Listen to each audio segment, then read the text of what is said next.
The Silent Teaching, A Beginner's Guide to Meditation by Sri Chinmoy, compiled by Alan Spence and read by Kaivalya Topi.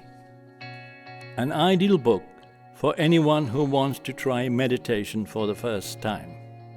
This simple exposition covers both the theory and practice of meditation in amazingly clear detail.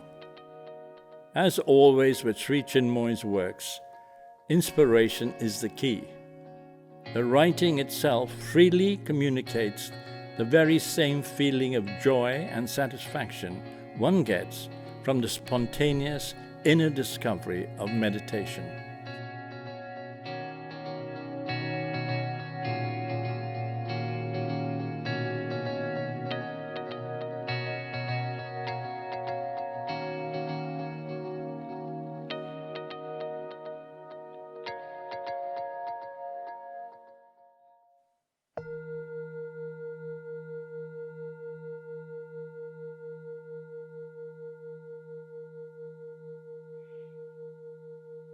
Meditation is the eye that sees the truth, the heart that feels the truth, and the soul that realizes the truth. Through meditation, the soul becomes fully aware of its evolution in its eternal journey. Through meditation, we see the form evolve into the formless, the finite into the infinite. And we see the formless evolve into the form and the infinite into the finite. Meditation speaks. It speaks in silence. It reveals. It reveals to the aspirant that matter and spirit are one. Quantity and quality are one. The immanent and the transcendent are one. It reveals that life can never be the mere existence of 70 or 80 years between birth and death, but is, rather, eternity itself. Our birth is a significant incident in God's own existence, and so is our death. In our birth, life lives in the body. In our death, life lives in the spirit. Meditation means conscious self-expansion. Meditation means the recognition or discovery of one's own true self. It is through meditation that we transcend limitations, imperfections, and bondage. Meditation is dynamism on the inner planes of consciousness. When we meditate, what we actually do is enter into the deeper part of our being. At that time, we are able to bring to the fore the wealth that we have deep within us. Meditation shows us how we can aspire for something and, at the same time, how we can achieve it. If we practice meditation daily, then we can rest assured that the problems of our life, inner and outer, are solved. The spiritual heart is the center of infinite and universal love. Deep within the heart is the soul, our inner divinity. Meditating in the spiritual heart is the safest and most fulfilling path. In this meditation, we focus all our attention on the heart, silencing the mind, and dive deep within to ever deeper levels of peace and bliss and love. Or we may use the help of the imagination and picture a blossom unfolding in our heart. Here we will feel that as the petals unfold, our inner divinity is radiating through our entire being. We will immerse ourselves in the flow from the heart and allow it to expand within us, carrying our consciousness to the furthest beyond. In our deepest meditation, in the heart, we are far beyond all thought. we are merged in the silent communion with the divine being, our beloved. Meditation leads us to conscious identification with our highest self. Meditation is like going to the bottom of the sea, where everything is calm and tranquil. On the surface there may be a multitude of waves, but the sea is not affected below. In its deepest depths, the sea is all silence. When we start meditating, first we try to reach our own inner existence. That is to say, the bottom of the sea. Then, when the waves come from the outside world, we are not affected. Fear, doubt, worry, and all the earthly turmoils will just wash away, because inside us is solid peace. Thoughts cannot touch us, because our mind is all peace, all silence, all oneness. Like fish in the sea, they jump and swim, but leave no mark. So when we are in our highest meditation, we feel that we are the sea, and the animals in the sea cannot affect us. We feel that we are the sky, and all the birds flying past cannot affect us. Our mind is the sky, and our heart is the infinite sea. This is meditation. When we want to go high in meditation, then our aspiration is climbing fearlessly toward the highest. There is no end to our upward journey, because we are traveling in infinity. We are climbing towards the ever-transcending beyond. In terms of distance, upward and inward are both infinite journeys toward one goal, the Supreme. We cannot go high by using the mind, however. We must go through the mind, beyond the mind, and into the realm of the spiritual heart once more. The domain of the spiritual heart is infinitely higher and vaster than that of the highest mind. Far beyond the mind is the domain of the heart. The heart is boundless in every direction. So inside the heart is the highest height, as well as the deepest depth. The higher we go, the deeper we can go. Again, the deeper we can go, the higher we can go. It works simultaneously. If we can meditate very powerfully, then we are bound to feel that we are going both very high and very deep. Height and depth go together, but they work in two different dimensions, so as to speak. But if a person can go very high in his meditation, then he has the capacity to go very deep also. Before we realize the highest, we feel that there is a difference between height and depth. When we are climbing up, we will feel that we have reached a certain height, and when we are diving deep within, we feel that we have reached a certain depth. But height and depth are all in the mental consciousness. Once we go beyond the barrier of the mind and enter into the universal consciousness, we see everything as one and inseparable. At that time only, reality is singing and dancing within us, and we become the reality itself. It has no height, no depth, no length. It is all one, and at the same time, it is all the time transcending its own limitations. In meditation, there is a flame of constant aspiration. Our journey is eternal. Our progress and our realization are also constant and unending, because we are dealing with infinity, eternity, and immortality.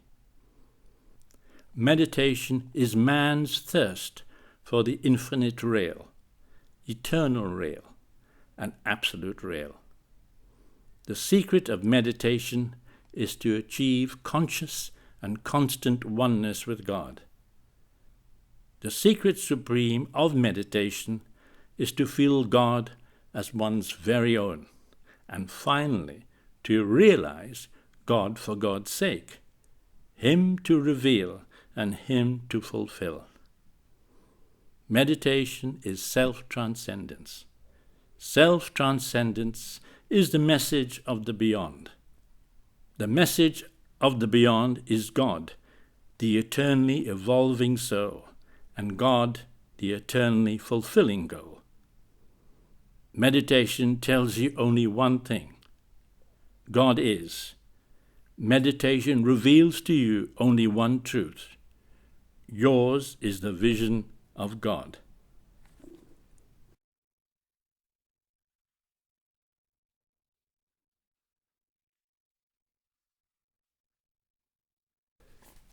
Meditation is silence, energizing and fulfilling. Silence is the eloquent expression of the inexpressible. What is the first and foremost thing we can expect from meditation? Peace. Peace and nothing else. Peace is the beginning of love. Peace is the completion of truth. Peace is the return to the source. Meditation, like the wings of a bird, is always expanding into peace, light, and delight. Meditation alone can give birth to perfection. Meditation carries us beyond the frustration of the senses and beyond the limitation of the reasoning mind. And finally, meditation can present us with the breath of perfection. Meditation helps us to live from moment to moment. Again, in moment to moment, the eternal now exists. The eternal cannot be separated from each moment. This is a moment, and here eternity is all around. Eternity comprises the present, the past, and the future. Inside eternity is the moment. Again, inside the moment is eternity. It is like the ocean. Inside the ocean are countless tiny drops. Again, each tiny drop holds the essence of the vast ocean. We take a drop and immediately we have the consciousness of the vast ocean, because the drop embodies the vast ocean. And so each moment cannot be separated from eternity and infinity. Meditation is the only way to feel the oneness of the finite with the infinite. Does meditation encourage us to escape from reality? No. On the contrary, meditation inspires us to accept God's creation as an unmistakable reality that still awaits transformation and perfection. When the earth consciousness is transformed and our body consciousness is transformed, only then can we be true receptacles of the infinite truth and infinite light. He who meditates has to act like a divine hero amidst humanity. Humanity is part and parcel of God. By throwing aside humanity, how are we going to reach divinity? We have to accept the world as it is now. If we don't accept a thing, how can we transform it? If a potter does not touch the lump of clay, how is he going to shape it into a pot? The world around us is not perfect, but we also are not perfect. Perfect perfection has not yet dawned. We have to know that humanity as present is far, far from perfection. But we are also members of that humanity. How are we going to discard our brothers and sisters who are veritable limbs? I cannot discard my arm. It is impossible. Similarly, when we meditate soulfully, devotedly, we have to accept humanity as our very own. We have to take it with us. If we are in a position to inspire others, if we are one step ahead, then we have the opportunity to serve the divinity in the ones who are following us. So, we must not enter into the Himalayan caves. We have to face the world here and now. We have to transform the face of the world on the strength of our dedication to the divinity in humanity. Meditation is not an escape. Meditation is the acceptance of life in its totality, with a view to transforming it for the highest manifestation of the divine truth here on earth.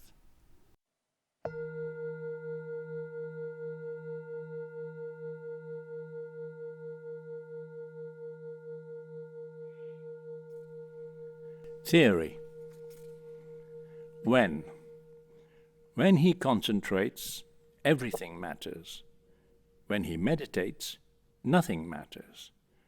When he contemplates, only God matters. If we feel that we are satisfied with what we have and what we are, then there is no need for us to enter the field of meditation. The reason we enter into meditation is because we have an inner hunger. We feel that within us there's something luminous, something vast, something divine. We feel that we need this thing very badly. Only right now we do not have access to it. So our hunger comes from our spiritual need.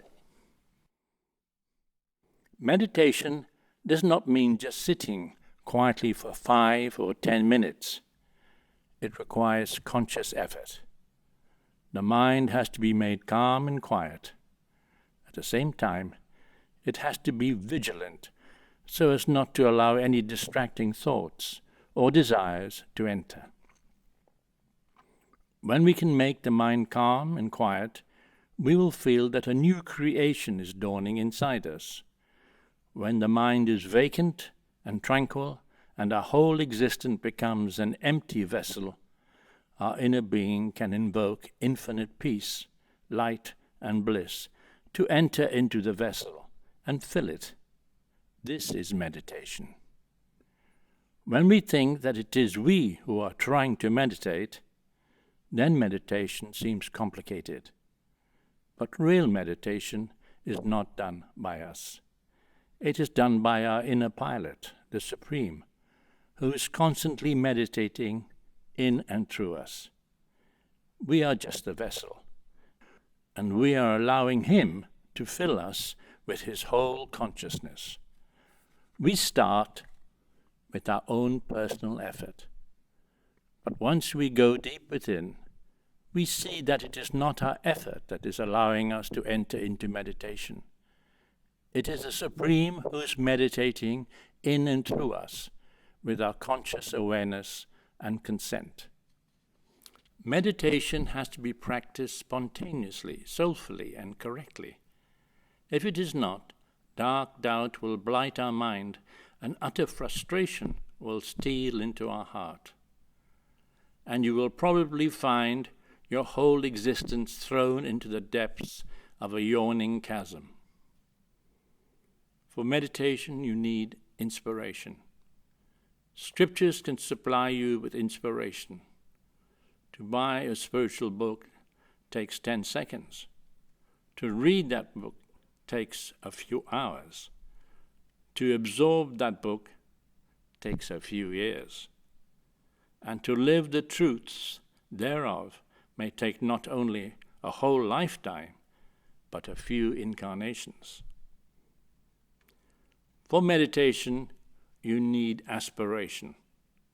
The presence, physical or spiritual, our spiritual teacher can awaken your sleeping aspiration. He can awaken your sleeping aspiration. He can easily and will gladly do it for you. Aspiration, this is precisely what you need in order to reach your journey's goal. You don't have to worry about your realization. Your aspiration will take care of it. If you have a teacher who is a realized soul, his silent gaze will teach you how to meditate. A master does not have to explain outwardly how to meditate or give you a specific form of meditation. He will simply meditate on you and inwardly teach you how to meditate. Your soul will enter into his soul and learn from his soul. All real spiritual masters teach meditation in silence. When a realized spiritual master enters into his highest consciousness, he is one with the divinity within him. The human individual is entirely merged with the Supreme. At this time, the master's consciousness is a direct access to the light, which a meditator is searching to uncover in his own heart.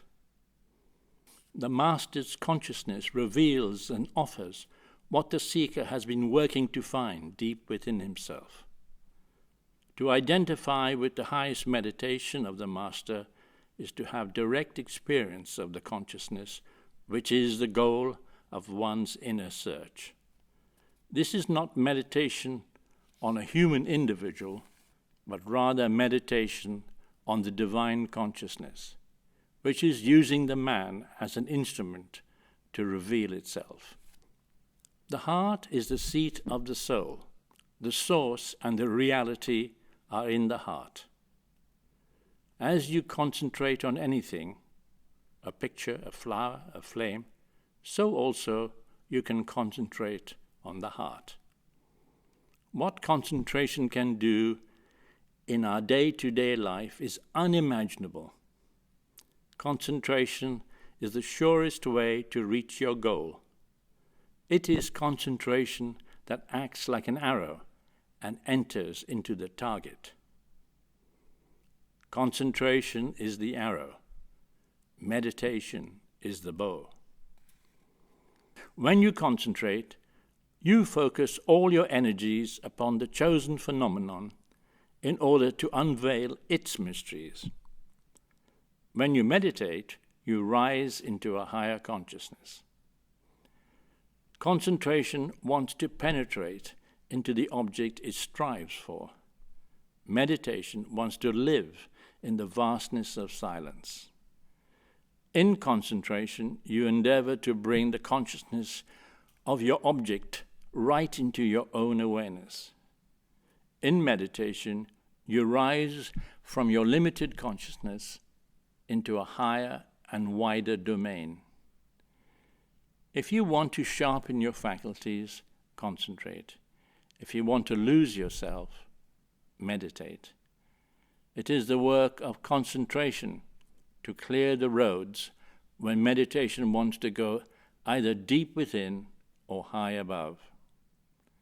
Concentration wants to seize the knowledge it aims at. Meditation wants to identify itself with the knowledge it seeks for. Concentration means inner vigilance and alertness. There are thieves all around us and within us. Fear, doubt, worry, and anxiety are inner thieves that are trying to steal our inner poise and peace of mind. When we learn how to concentrate, it is very difficult for these hostile forces to enter into us. If doubt enters into our mind, the power of concentration will tear doubt to pieces. If fear enters into our mind, the power of concentration will chase away our fear. Right now, we are victims to unlit, obscure, destructive thoughts. But a day will come when on the strength of our concentration, disturbing thoughts will be afraid of us. Concentration is the mind's dynamic will that operates in us for our acceptance of light and rejection of darkness. It is like a divine warrior in us. What concentration can do in our life of aspiration is unimaginable. It can easily separate heaven from hell, so that we can live in the constant delight of heaven and not in the perpetual worries, anxieties, and tortures of hell while we are here on earth.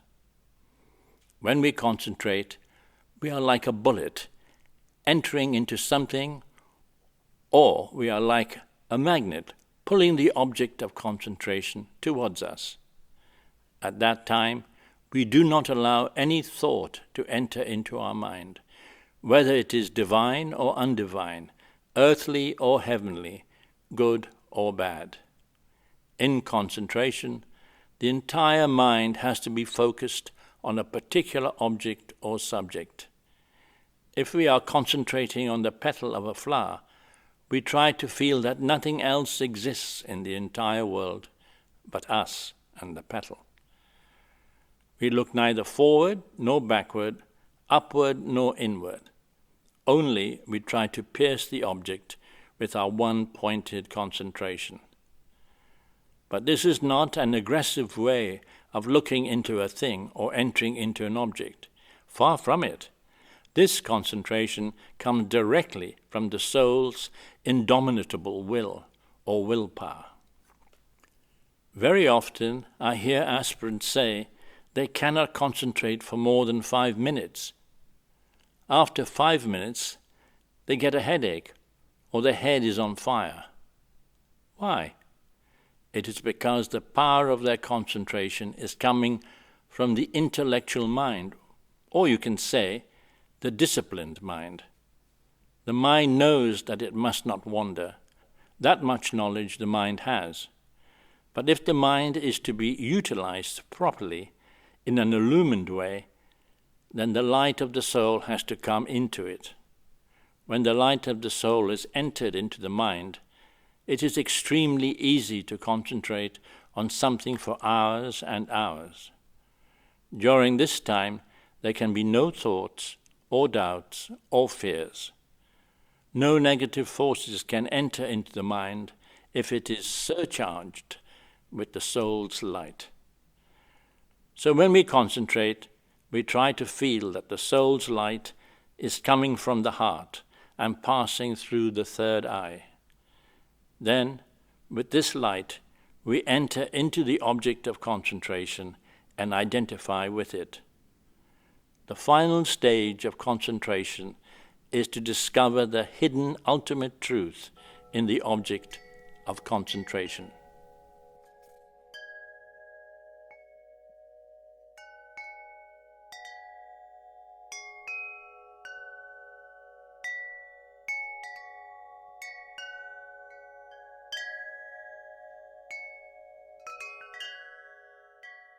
When we concentrate, we focus our attention on one particular thing. When we meditate, we feel that we have the capacity deep within us to see many things, deal with many things, and welcome many things all at the same time. When we meditate, we try to expand ourselves like a bird spreading its wings. We try to expand our finite consciousness and enter into the universal consciousness, where there's no fear, jealousy, or doubt, but only joy, peace, and divine power. Meditation means our conscious growth into the infinite.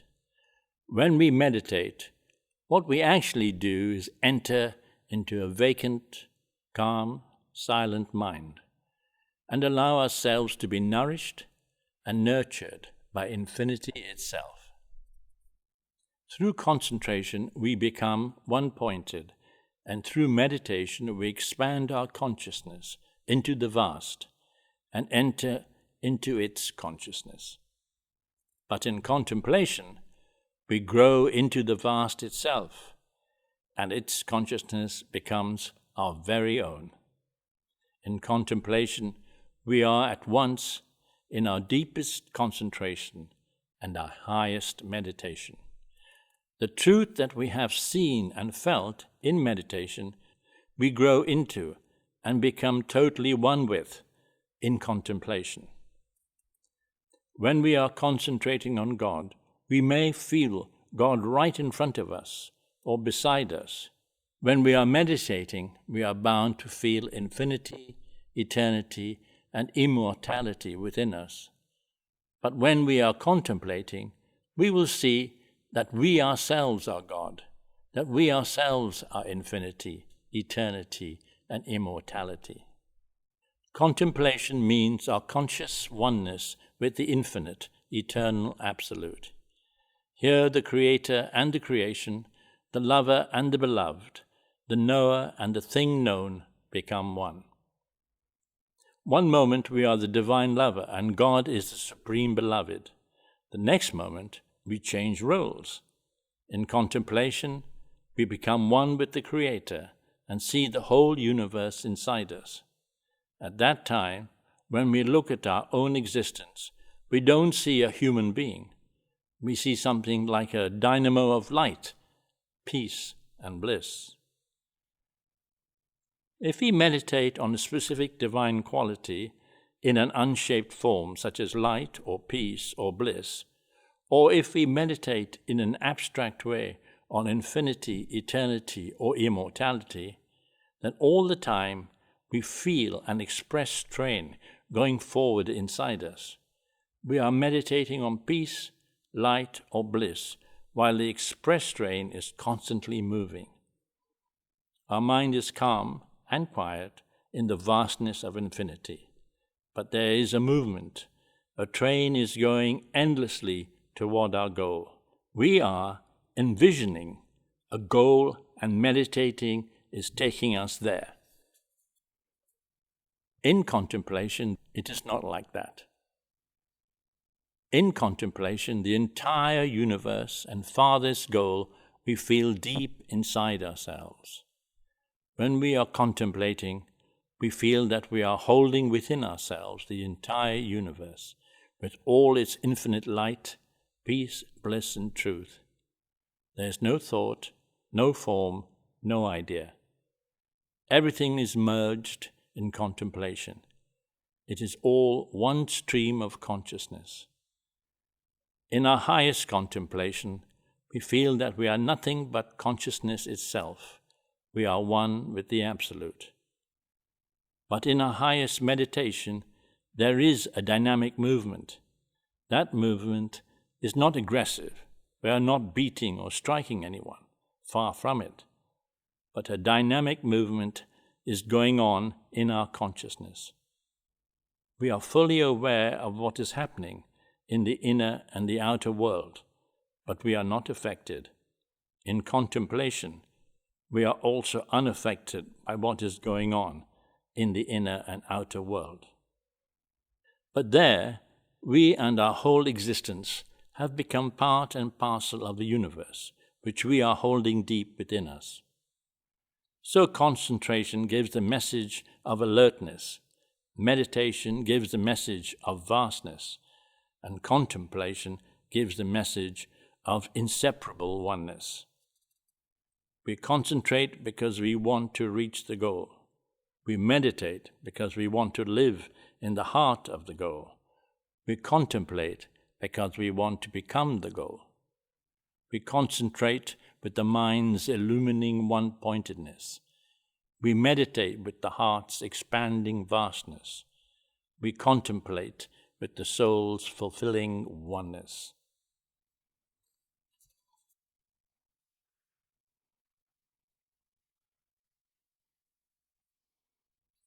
At the beginning of our spiritual journey, we feel that meditation is self-effort and perspiration. At the end of our journey's close, we realize that meditation is God's grace, His compassion infinite. The price is never right. Before realization, it is too high. After realization, it is too low. For a beginner, meditation is the highest reality. But when one becomes an advanced seeker, one knows that meditation only leads to the highest reality. If someone has been for a long time in ignorance, if he has never prayed in his whole life, even for a minute, for him meditation is naturally the highest reality that his consciousness may achieve. But when he has practiced meditation for a couple of years, he knows that meditation itself is not the highest reality. The highest reality is something he achieves or grows into when he walks along the path of meditation. We have to start our journey with inspiration. We have to feel every day deep within us, in all our activities, the necessity of inspiration. Without inspiration, there can be no proper achievement. Then we have to go on one step further. After inspiration, we have to feel the momentous necessity of aspiration. Inspiration is not all. We have to aspire to reach the golden all, to see the golden shores of the beyond, the ever-transcending beyond. This is what we expect from aspiration, the mounting flame within us. But aspiration is not enough either. We have to meditate. Aspiration includes meditation. When we meditate, we have to feel that we're entering into infinity, eternity, and immortality. These are not vague terms, but are true possessions. To someday enter into our own divine possessions, infinity, eternity, and immortality, is our birthright. Then, when we become advanced in our meditation, when meditation starts offering us its fruit, we enter into the realm of realization. We realize the highest truth in this body here on earth. We do not have to go elsewhere to realize God. We do not have to enter a Himalayan cave or sit on a snow-capped mountain in order to practice spirituality. No. Here on earth, in the hustle and bustle of life, we have to practice spirituality. We have to accept earth as it stands, as it is. If we are afraid of earth, if we shy away from earth, then God realization will always remain a far cry. Here on earth, we have to realize the highest truth.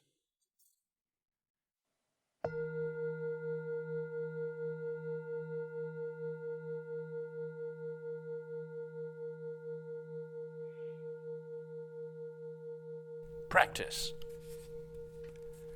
Ever the same again. Ever the same again, my lost truth rediscovered. Ever the same again. Ever the same again, my forgotten self remembered. Ever the same again. Ever the same again, my lost goal regained. Ever the same again.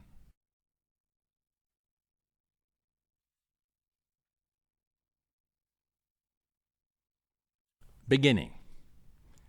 From the spiritual point of view, you have to know that every seeker is a beginner.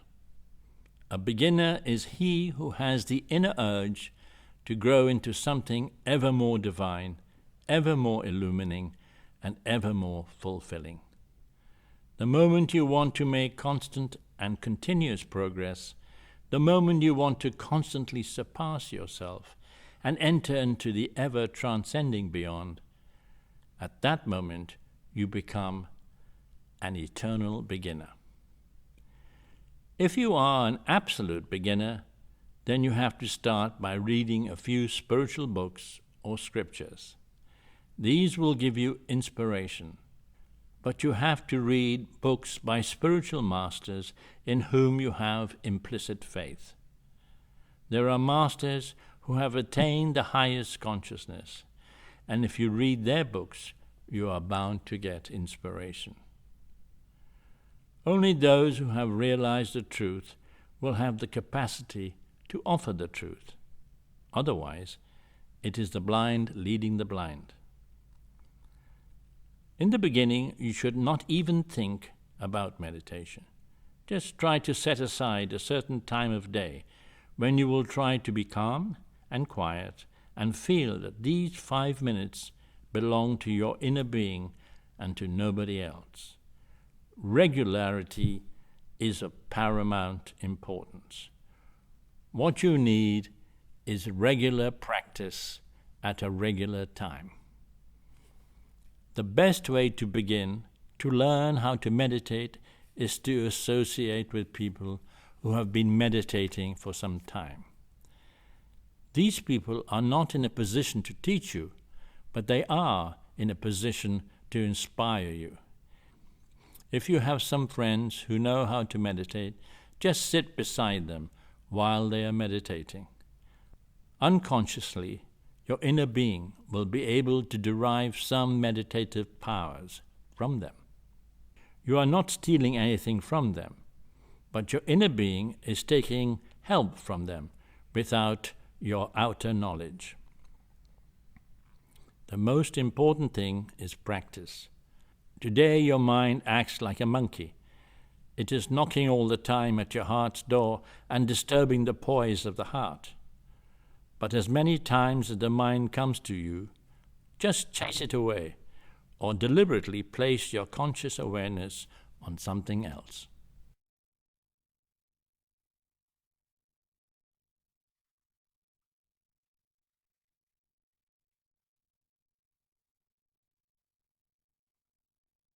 The ABCs. Let me start with the ABCs of meditation. When you meditate at home, you should have a corner of your room which is absolutely pure and sanctified, a sacred place which you can use only for meditation. Here on your shrine, you will keep a picture of your spiritual master, or the Christ, or some other beloved spiritual figure whom you regard as your master. Those who are my disciples will have my transcendental picture, in which I am absolutely one with my inner pilot. When you are doing your individual daily meditation, try to meditate all alone. This rule does not apply to husband and wife if they have the same spiritual master. It is all right for them to meditate together. Also, close spiritual friends who understand each other thoroughly in their inner lives can meditate together. Otherwise, it is not advisable to meditate with others during your daily individual meditation. Collective meditation is also important, but for individual daily meditation, it is better to meditate privately at one's own shrine.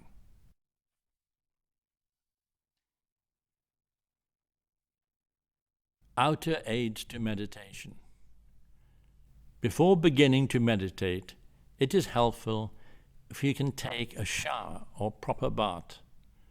The purification of the body is absolutely necessary for the purification of the consciousness. If you are unable to take a shower or a bath before sitting down to meditate, you should at least wash your face and your feet. It is also advisable to wear clean and light clothes. It will help if you burn incense and keep some flowers in front of you. There are some people who say that it is not necessary to have flowers during meditation. There are some people who say that it is not necessary to have flowers around during meditation. They say the flower is inside. The 1,000-petal lotus is inside. But the physical flower that you have in front of you reminds you of the inner flower. Its color, its fragrance, and its pure consciousness gives you a little inspiration. From inspiration you get aspiration, and from aspiration you get realization. It is the same with using candles during meditation.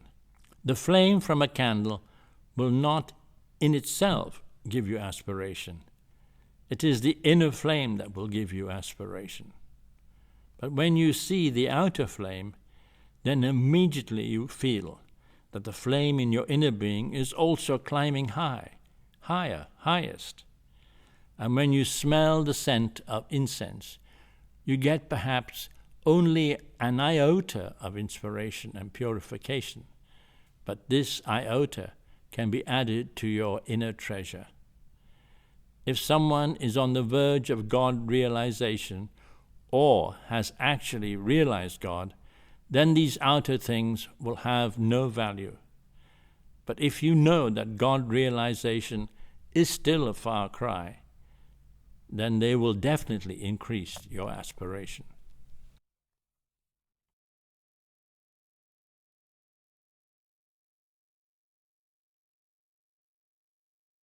The hour for meditation. The best hour for meditation, according to Indian seers, sages, and spiritual masters, is between 3 and 4 o'clock in the morning. That is called Brahma Murta, the time of the Brahman, the best time. But here in the West, if you go to bed late, the best hour for you is 5:30 or 6 in the morning. The precise hour is to be settled according to the individual case and the individual capacity. Now, that is the first time in the day. If you can meditate again between 12 and 12:30 for 10 or 15 minutes, it is wonderful. This meditation you have to do inside, not in the street. A day will come when you will be able to meditate anywhere, while driving or doing anything else. But now it is advisable to meditate indoors in a proper place. Then when the sun is about to set, you can look at the sun and meditate. For 10 minutes, try to meditate. At that time, please try to feel that you have become totally one with the sun, with the cosmic nature.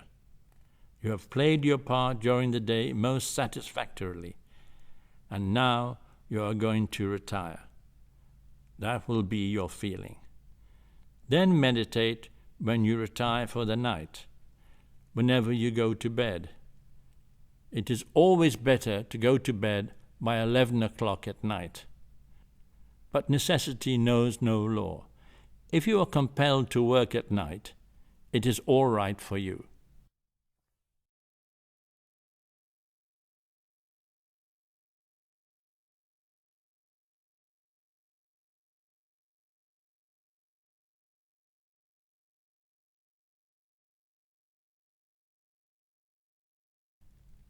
Posture.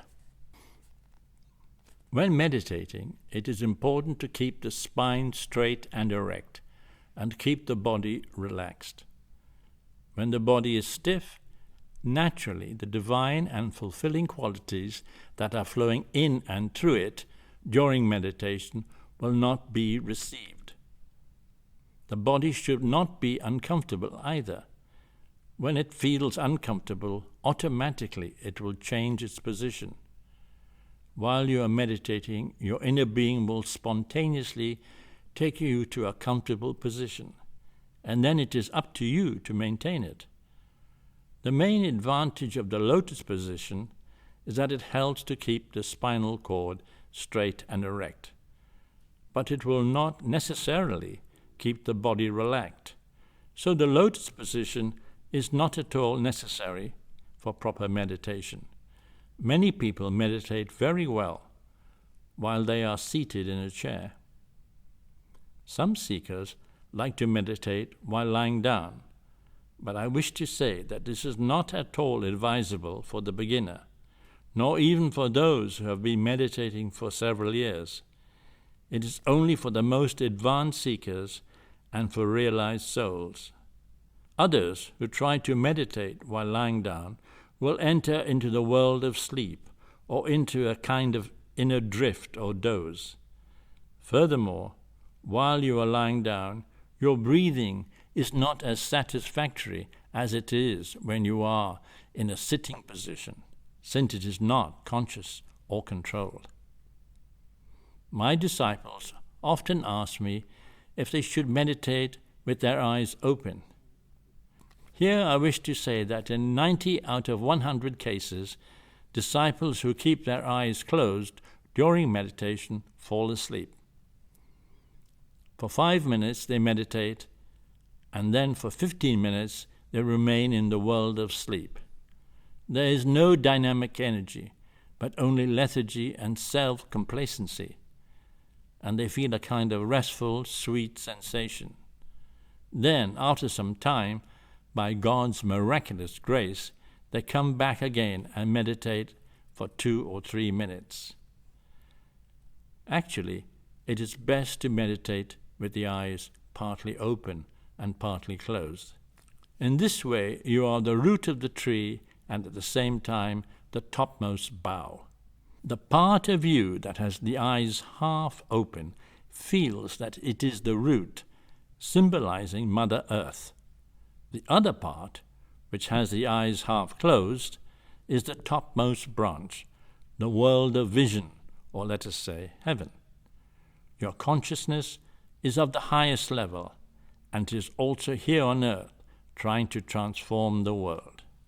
When you meditate with your eyes half open and half closed, you are doing what is called the lion's meditation. Even while you are going deep within, you are focusing your conscious attention both on the physical plane and on the subconscious plane. Both the physical world with its noise and distractions and the subconscious world, the world asleep, are inviting you, but you are fighting both of them.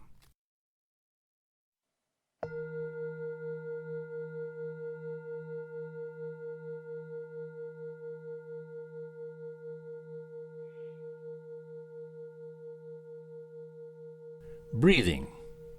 Proper breathing is very important in meditation. When breathing, try to breathe in as slowly and quietly as possible, so that if somebody placed a tiny thread in front of your nose, it would not move at all. And when you breathe out, try to breathe out even more slowly than when you breathed in. If possible, leave a short pause between the end of your first exhalation and the beginning of your second inhalation. If you can, hold your breath for a few seconds. But if it is difficult, do not do it. Never do anything that will harm your organs or respiratory system. The first thing that you have to think of when breathing is purity. When you breathe in, if you can feel that the breath is coming directly from God, from purity itself, then your breath can easily be purified. Then, each time you breathe in, try to feel that you are bringing into your body peace, infinite peace. The opposite of peace is restlessness. When you breathe out, try to feel that you are expelling the restlessness within you, and also the restlessness that you see all around you. When you breathe this way, you will find the restlessness leaving you. After practicing this for a few times, please try to feel that you are breathing in power from the universe. And when you exhale, feel that your fear is coming out of your body. After doing this a few times, try to feel that what you are breathing in is joy, infinite joy, and what you are breathing out is sorrow, suffering, and melancholy. There is another thing that you can also try. Feel that you are breathing in not air, but cosmic energy. Feel that tremendous cosmic energy is entering into you with each breath, that you are going to use it to purify your body, vital mind and heart. Feel that there is not a single place in your body that is not being occupied by the flow of cosmic energy. It is flowing like a river inside you, washing and purifying your whole being. Then, when you start to breathe out, feel that you are breathing out all the rubbish inside you, all your undivine thoughts, obscure ideas, and impure actions. Anything inside your system that you call undivine, anything that you do not want to claim as your own, feel that you are exhaling. This is not the traditional yogic pranayama, which is more complicated and systematized, but it is the most effective spiritual method of breathing. If you practice this method of breathing, you will soon see its result. In the beginning, you will have to use your imagination, but after a while, you will see and feel that it is not imagination at all, but reality. You are consciously breathing in the energy which is flowing all around you, purifying yourself and emptying yourself of everything undivine. If you can breathe this way for 5 minutes every day, you will be able to make very fast progress. But it has to be done in a very conscious way, not mechanically.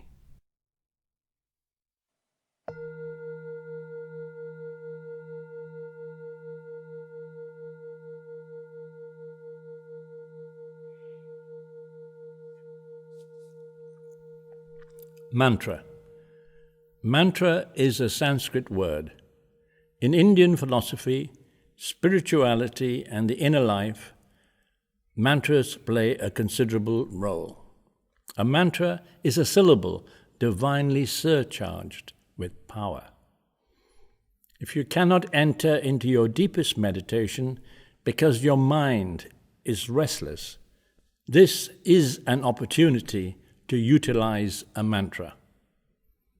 You can repeat Supreme or Om or God for a few minutes. The most powerful of all mantras is Om. It is the mother of all mantras. Om is a single, indivisible sound. It is the vibration of the Supreme. Om is the seed sound of the universe. For with this sound, God set into motion the first vibration of His creation. Every second, God is creating Himself anew inside Om. Without birth is Om. Without death is Om. Om and nothing else existed, exists, and will exist. It is best to chant Om out loud, so its sound can vibrate even in your physical ears and permeate your entire body. This will convince your outer mind and give you a greater sense of joy and achievement. When chanting out loud, the M sound should last at least 3 times as long as the O sound. There are many ways to chant Om. If you chant loudly, you feel the omnipotence of the Supreme. When you chant it softly, you feel the delight of the Supreme. When you chant it silently, you feel the peace of the Supreme.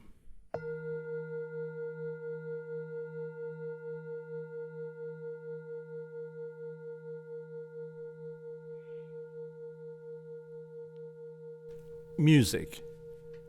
In the spiritual world, next to meditation is music, the breath of music. Silence is the source of everything. It is the source of music, and it is music itself. Silence is the nest, and music is the bird.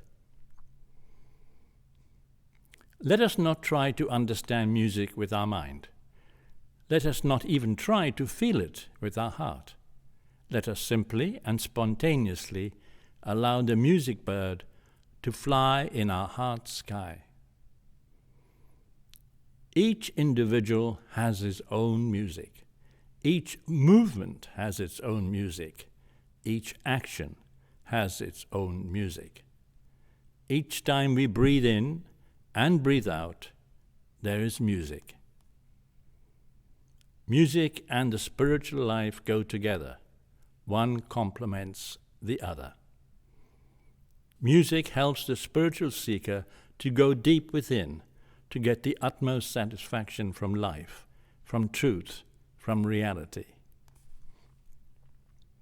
When we listen to soulful music, or when we ourselves play soulful music, immediately our inner existence climbs up high, higher, highest. A river is flowing through us, a river of consciousness, and this consciousness is all the time illumined. The best way to become one with soulful music is to have the firm inner conviction that while you are breathing in, the breath is immediately entering directly into your soul. And with the breath, you have to feel that the universal consciousness, divine reality, divine truth is also entering. Then, when you breathe out, try to feel that you are breathing out the ignorance that is covering your soul. Feel that the veils of ignorance are being lifted and discarded. If you can consciously imagine and feel this, it is the best way to become one with soulful music.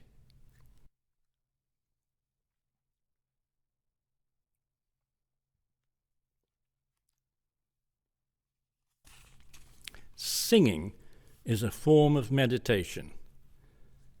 If you cannot carry a tune, no harm. Then you will not sing in public, but certainly you can sing when you are alone. Even if the tune is wrong, if you sing soulfully, it is a real form of meditation. Meditation and singing are of the same height, provided you sing soulfully.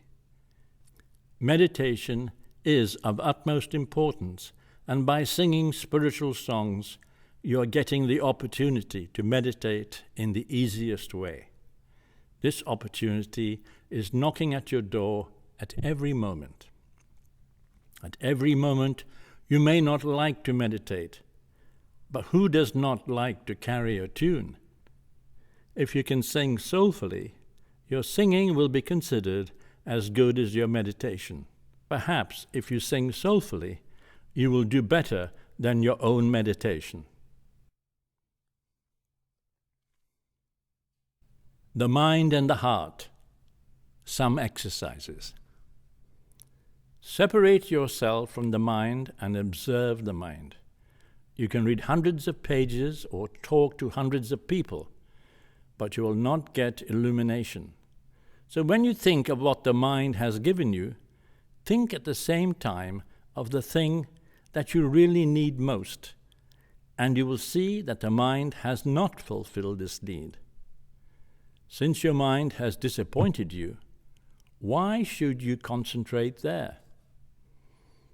If you meditate in the mind, you will be able to meditate for perhaps 5 minutes, and out of that 5 minutes, for 1 minute, you may meditate very powerfully.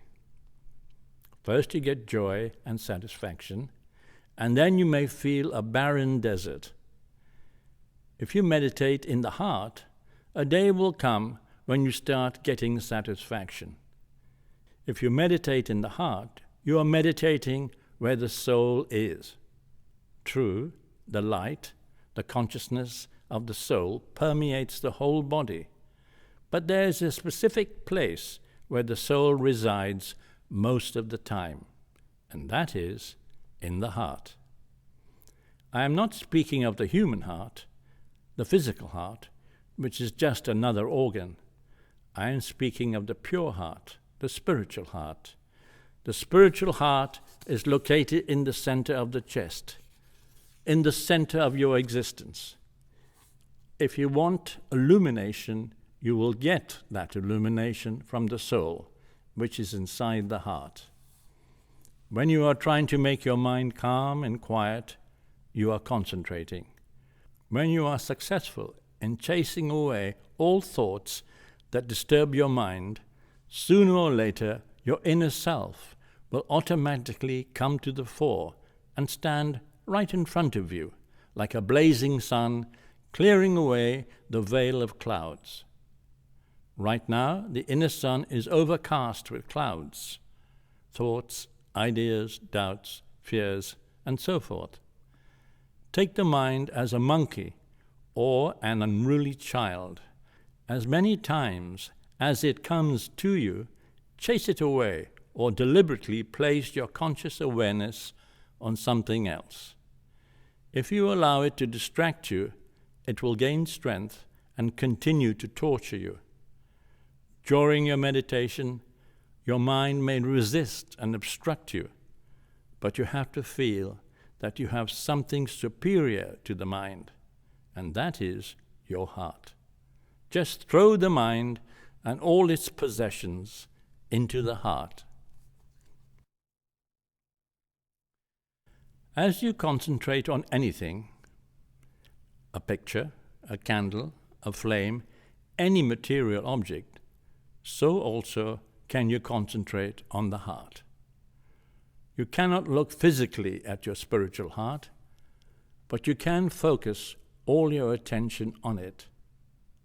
Then gradually the power of your concentration enters into the heart and takes you completely out of the realm of the mind. Try to breathe in as slowly and as quietly as possible, so that if you placed a tiny thread in front of your nose, it would not even move. Then you will see that your meditation will be deep and your mind will be very calm and quiet. Then imagine something very vast, calm and quiet. When you start meditating, feel that inside you is a vast ocean and that you have dived to the bottom where it is all tranquility. If you can identify yourself with this vast ocean, with this flood of tranquility, then it will be extremely easy for you to meditate. Keep your eyes half open and imagine the vast sky. In the beginning, try to feel that the sky is in front of you. Later, try to feel that you are as vast as the sky, or that you are the vast sky itself. After a few minutes, please close your eyes and try to see and feel the sky inside your heart.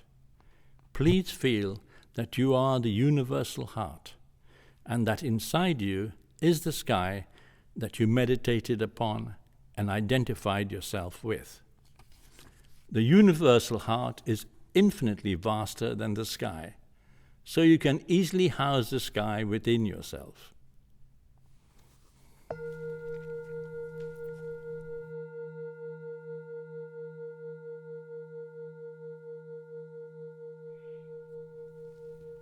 Meditating on the Master. If you want to be under the guidance of a spiritual master, the Master's silent gaze will teach you how to meditate. The Master does not have to explain outwardly how to meditate, or give you a special form of meditation, or a mantra. He will simply meditate on you and inwardly teach you how to meditate. When we meditate in front of the picture of a spiritual master, we should try always to identify ourselves with the consciousness of the spiritual master, which is embodied in that particular picture. If we want to identify ourselves with his consciousness, then the first thing we have to do is concentrate on the whole picture. Gradually, we should bring our focus of attention to only the face, then to between the eyebrows and a little above, which is where his actual inner spiritual wealth can be found. This is the third eye, the place of vision, and the moment we can identify ourselves with the vision of inner reality, we shall achieve the greatest success. If you want to get purity as you look at the picture, Imagine that you are breathing in simultaneously with the Master before you start your meditation. Feel that the entire picture is ready to give you whatever you want. If you want peace, then try to look at the picture with the inner feeling that the picture has infinite peace. If you want light, if you want bliss, or if you want any divine quality, just feel that the picture has it, which is absolutely true. When you start, you have to imagine that this picture has what you want. Then when you go deep within, you will find the reality. Beyond speech and mind, into the river of ever-effulgent light, my heart dives. Today, thousands of doors, closed for millennium, are opened wide.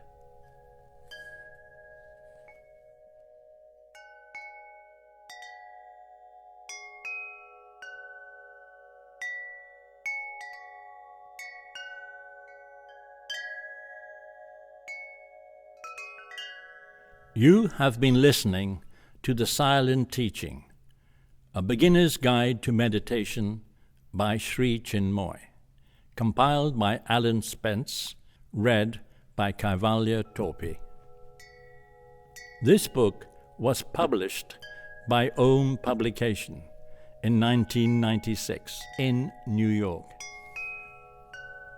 Recorded in Malaysia and Cambodia in 2020.